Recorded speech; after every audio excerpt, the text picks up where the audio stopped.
All right, let's speak now to Matthew Parks, Cosatu's Parliamentary Coordinator, to get their reaction to the latest numbers when you look at the jobs figures. Thank you so much for your time, Mr. Parks. A slight decrease, some say that it looks like a step in the right direction. Is it enough? Yes, I think we do welcome it. Any reduction, any stabilization, unemployment rate must be welcomed, given the crisis that we are in. So I think we welcome that over the past quarter we saw unemployment, if you take the expanded definition, falling by 0.5%. And that follows from what we saw last year, where over the previous 3 quarters in 2022, that unemployment fell each quarter by 1%. So in other words, over the period of 2022, we saw unemployment falling by 4 percentage points, so from 46% to 42.6%. So that is welcome news, but we don't think it's a cause for celebration. We cannot celebrate an unemployment rate of 42.6%. Where 4 out of 10 people are unemployed. No society can sustain itself with that level of unemployment. So we think, whilst we welcome it, we must also be a little bit reflective that it's over the last quarter of 2022. So that's over the festive period, when many people are on holiday, when workers go home, they take care of their families, they buy gifts for their children, they buy Christmas clothes, buy uniforms and stationery for the school year, etc. They do some work at their homes, etc. So there always is an uptick in the economy over that period. But we are also fearful that with the levels of load shedding we've seen in the past 2 or 3 months, we might actually see a reverse of some of that momentum we had seen over the past year. But I think nonetheless, it should be a call for government to ramp up its efforts to reduce unemployment. So to expand the residential employment stimulus, to give Eskom every bit of support to ease load shedding, because that's key to growing every part of the economy. To see what more can be done to build our passenger and our freight railway network, because that's key to mining, to agriculture, to manufacturing jobs. It's also key to transporting workers and commuters in the cities to their destinations on time. We hope to see government moving. Go ahead, yeah. And but how confident are you, though, that this trend will continue, especially when you're talking about rolling blackouts and you say that government needs to move with speed in order to be able to assist those businesses there to prevent a further losses of jobs, because we have seen some of the businesses that are meant to create jobs buckling under pressure. But how confident are you that this will be done as speedily as it's supposed to be, still looking at the fact that we're still waiting for even tangible movements as we speak? Yeah, it's a difficult one. I think the lack of speed at times that government moves to deal with many issues doesn't give one hope, to be honest. Whilst we want government to do well, at times they just move too slowly. But having said that, I think the economy has shown itself to be extremely resilient, because almost every single possible imaginable crisis has been thrown in the South African economy over the past few years. We had COVID-19, a global pandemic. We're already battling with a state capture and massive corruption. We had to lock down the economy to try to manage the pandemic. We had the July 2021 violence in KZN and Gauteng. We had the floods last year in KZN and Gauteng and other parts of the country. Yet even in spite of all those issues, and municipalities are a mess, etc., the economy managed to grow last year, get out of a recession. We managed to see unemployment falling by in effect, 4% at a cumulative scenario. Those are positive things. That's what we're saying. If government can just focus on the fundamental basics, reduce and end load shedding, fix the railway network, deal with some of the corruption, the local government chaos, etc., the economy is going to grow.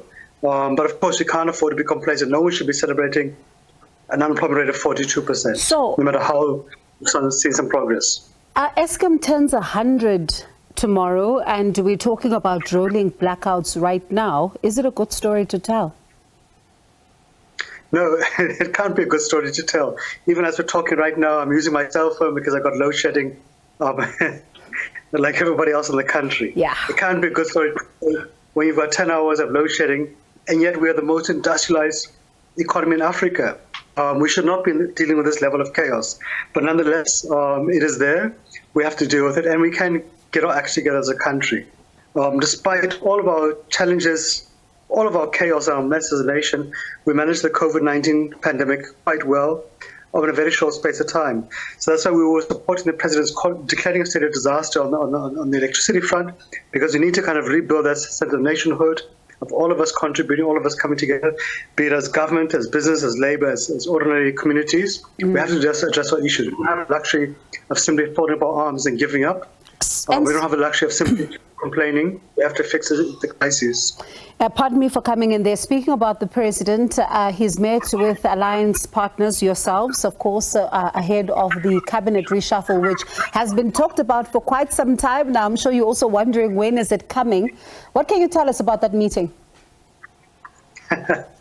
So, look, one obviously can't go into the details because it is by its nature a confidential meeting where the president took the leadership of Cosatu into confidence. But I think, we raise our principal issues. We've been raising them publicly for quite some time, that we do need to see a cabinet which is a little bit streamlined. I think you can do more after elections next year. We do think there are critical vacancies that need to be filled. We do think also there is at needed times for the president rather, to look at which departments are having difficulties, where would they be better off with more energetic leaders. Because clearly some of our ministers are just sleepwalking their way through life and they need to be allowed to go home and retire. I think we have raised since last year our deep frustration that as a country we expect, irrespective of our political views, we expect cabinet to work together. We expect cabinet to work with the president. That doesn't mean that ministers can't criticize the president in cabinet or at ANC meetings. That's fine. That's part of democracy. They have every right to do so. But we can't afford a scenario where workers are struggling to find jobs, are struggling to earn a salary, where companies are hanging on for dear life. And then you witnessed what we saw over last year, where some ministers went to town insulting the president whom they serve. So those kind of issues we need to see. We need to see a sense of discipline of a minister's cabinet. I don't think you'd want to have a huge reshuffle of cabinet 13 months before the next elections. That creates a bit of instability. But there are some vacancies, as we all know. There are some weak spots, as we know, and those need to be addressed. But I think mostly we want to see people who don't have any cloud of corruption hanging over their heads, who are proven to be competent and who can get cracking. And I wonder, Matthew, how does Cosatu feel about this one? I mean, earlier on the show, we were in conversation with, Minister Patricia de Lille, and we're talking about the worth of some of the homes. In fact, all the homes of the ministers and the deputies totaling around 967 million rand. And one of my questions was, shouldn't we be selling these off and actually getting the ministers to buy their own houses? I mean, when you look at some of the perks that come with this and how South Africans are buckling under pressure. What are your thoughts on that? Yeah. So look, I mean, with Parliament, with Cabinet, members of Parliament, also ministers, they come from all the corners of the country. They may come from Springbok, they may come from Pongola, Tabazimbi. So obviously when they come to serve in Cabinet, which is based in China in Cape Town, when they come to serve in Parliament, which is in Cape Town, and no matter where you locate these institutions, members of Parliament will come from other parts of the country. So there's nothing wrong with saying, whilst you're a member of Parliament or a member of Cabinet, we'll provide accommodation for you, state accommodation, which the state owns, doesn't need to buy, in Pretoria and Cape Town. That's fine. I think the problem is that when these ministers take this culture too far, it can't be right that ministers can fly their wives and their children, even former ministers, former members of Parliament, for free. That can't be right. It can't be right that ministers can choose to spend 800,000 rand per car and have two cars. Those things don't make sense. Some of the perks really are excessive, and I think the point which you're making, which is going to be making as Cosatu, is that we need to see a sense of humility, a sense of modesty when it comes to taxpayers' funds, more so when we have an unemployment rate of 43%, and millions of people are living in very poor conditions in townships, in rural areas, and in informal areas. People are really struggling. You've seen government having to squeeze every single cent they can to fund public services, to pay nurses and teachers, the increases, etc. So it doesn't send the right message when you have ministers enjoying a high life, let alone what we saw last year when the handbook was allowing for ministers not even to pay for electricity or utilities. They should pay it a market rate because they get a very good salary of about 2.4 million rand a year for ministers. We think some things also should be fixing. We should not be allowing ministers to get excited because they've been appointed to go and buy little cars for themselves. Let the government garage have one single specification for cars for ministers, for MECs, etc., and that would be controlled by the state. Because sometimes our politicians, to be honest with you, not all of them, but many of them, they simply have no sense of modesty or time discipline, and they embarrass all of us time and again.